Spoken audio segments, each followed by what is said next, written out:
went through. The Eagle did lock onto on the Royal Champion. Yes, her ability off right there.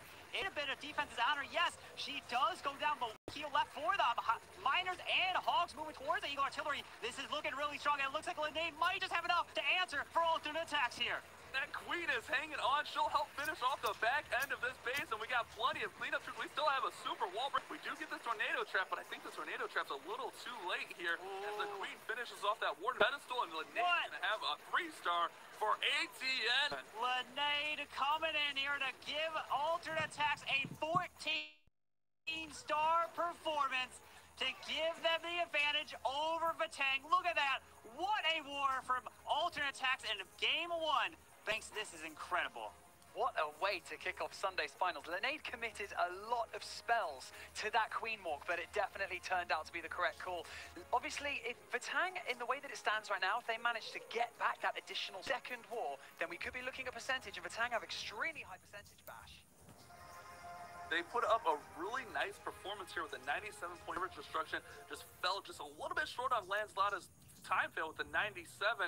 So you're right, if they can somehow hold on defense and get that extra star back, they could be right back in this. But let's be honest, ATN is known for their defense. Yes, the base builders from Ultimate Attacks have been incredible, and they've really stood up the tests throughout this entire weekend so far. But this is how your playoff bracket is standing now. Ultimate Attacks slightly ahead of Vatang, but it really still is anyone's game. So we're going to have to wait and see what's going to happen in the best of 2 a little bit later on. So I'm now going to hand you over to one of our favorite Clash of Clans streamers and content creators who has picked out one of the best attacks to break down from that war. It's Lady B at the Telestrator.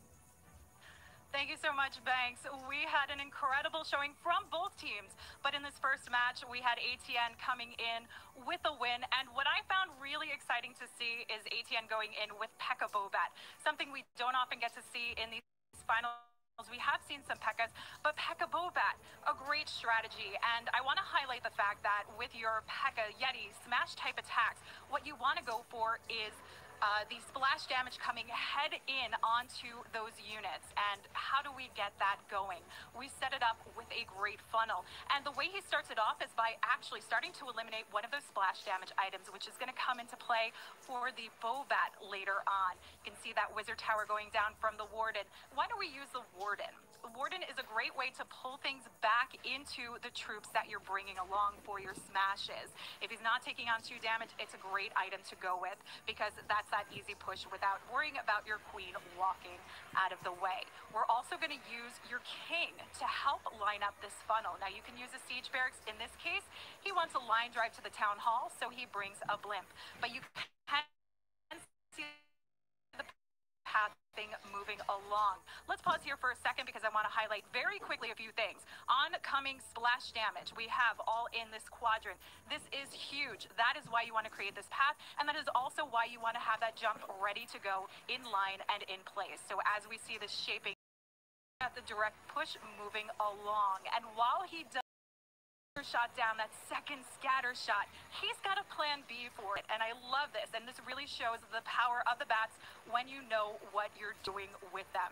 So bats, when you plan this, you have to know what splash damage is going to remain and how you can go about it.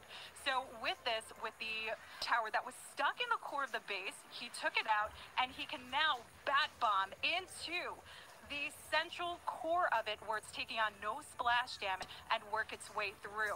Now, don't forget your Royal Champion when you're doing bat attacks. She can save you a free spell, which was needed on the back end of the base where we have the other wizard tower. But moving along, these bats are going unscathed for the most part, especially as the queen is helping out quite a bit, and it allows him to reserve that freeze for the very end, which really helped out for this raid and picking up the 3-star.